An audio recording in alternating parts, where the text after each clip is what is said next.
Well, that's interesting.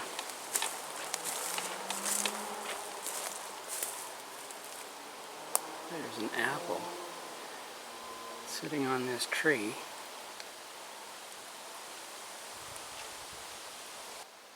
And the closest apple tree to this location is about 50 yards in that direction.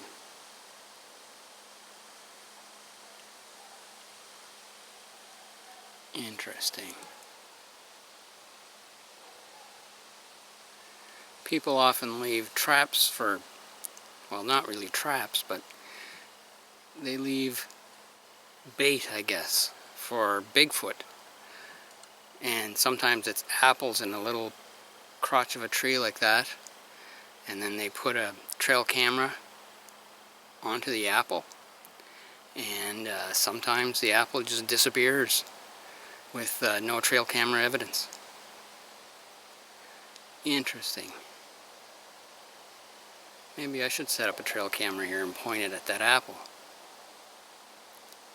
Yeah, I think I'm going to do that. So after I go back home, I'll grab my trail camera, come back here, and set it up and just see what happens. Interesting. Very interesting. So I don't think a squirrel would have picked up an apple and walked with it up that tree branch and just placed it there. I know squirrels do that with acorns and with pine cones, you know, saving food for the winter. But apples? I don't know.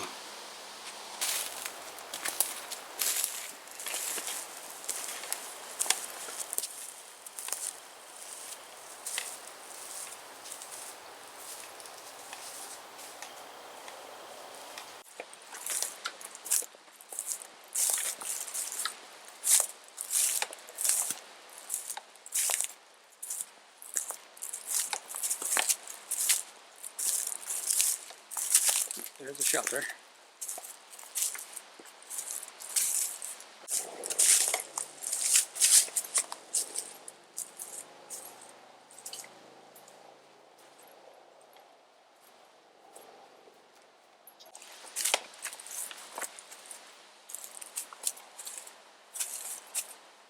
Okay. No unwelcome visitors.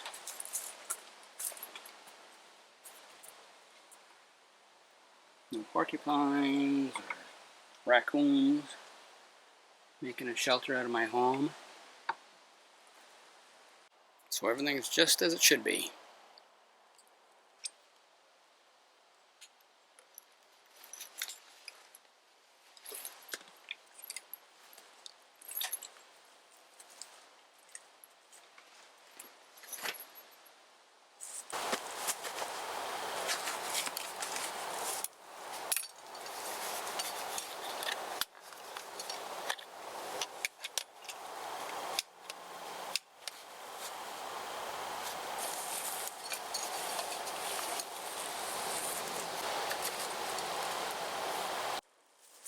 Here's something interesting.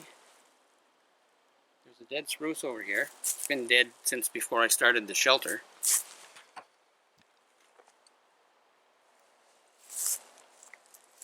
And it used to be quite a bit taller.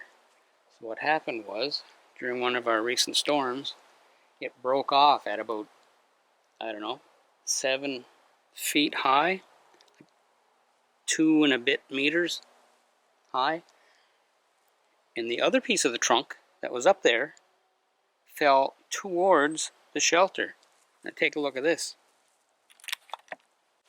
Okay, so there's the main trunk.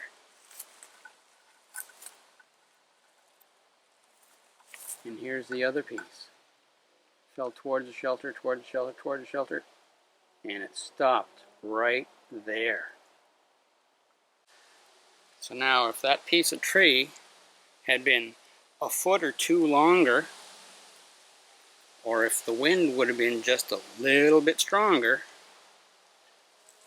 I could have lost my hoop shelter.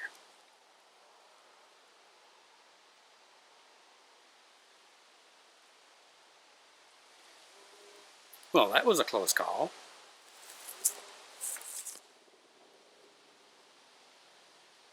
We've had some fire bans recently. I'm just going to check the website, see what it has to say. Oh yeah, of course, I got to switch it over to cellular here. Cellular.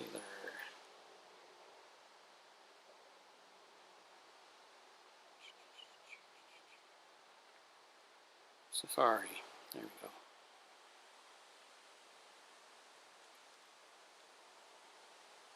Now go to the Forest Fire Watch website.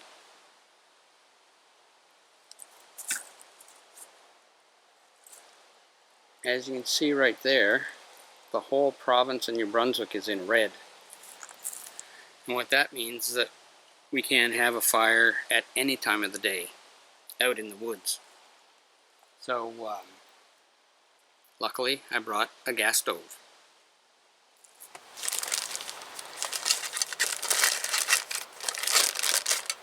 I brought my canteen cup today, and because it's kind of sooty, I carry it around in a plastic bag so it doesn't make my pack all sooty.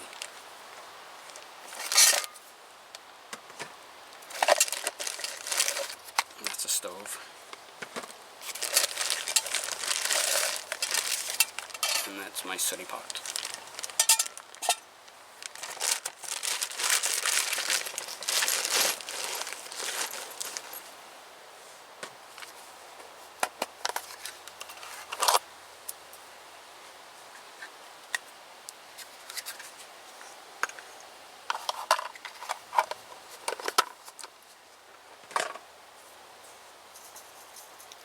And this can doesn't have a whole lot of fuel in it.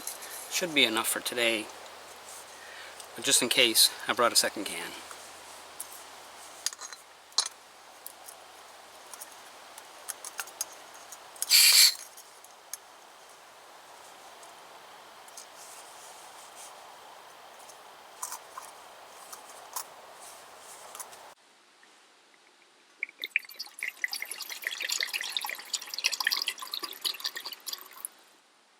Should be enough.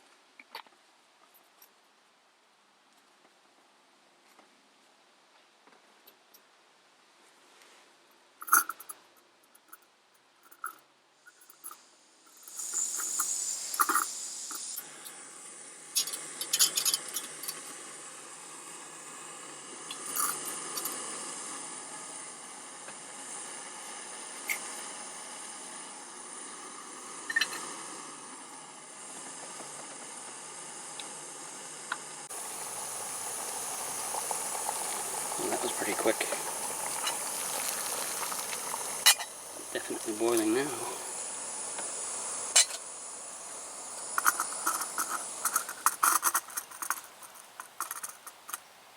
There we go.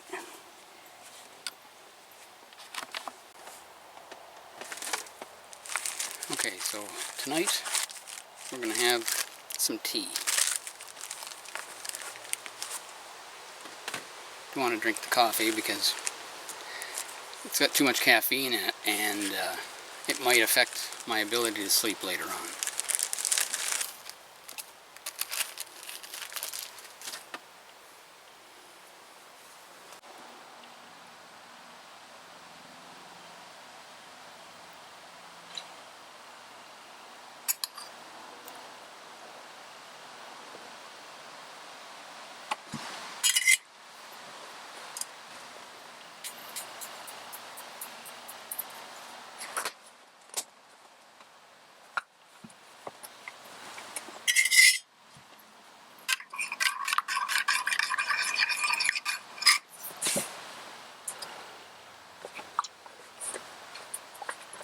Splash cold water.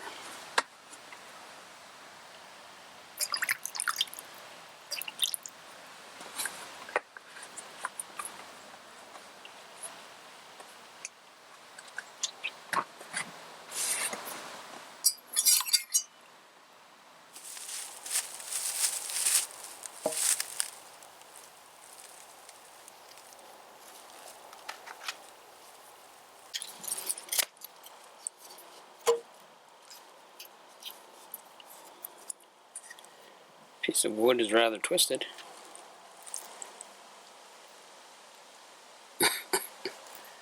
Twisted like a candy cane.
When you're making feather sticks or curls, it's important to choose a straight grain piece of wood that doesn't have any knots in it, or twists, like the one I just chose.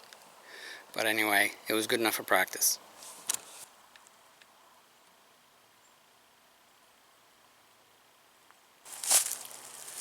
So I'd like to thank you all for joining me this evening. I'm just going to finish my tea, pack up my stove, and then head on back. Oh yeah, the trail cam for the Bigfoot bait. I'm going to set that up, turn it on, and then we'll see what it says in a week. So till next time, this is Muskrat Jim, signing out.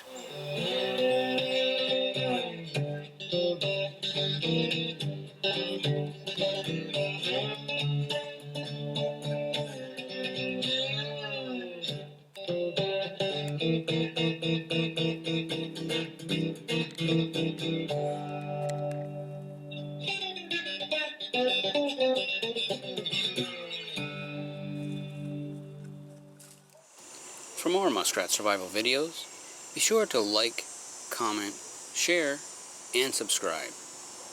And remember to click the bell to receive notifications of newly uploaded videos on this channel.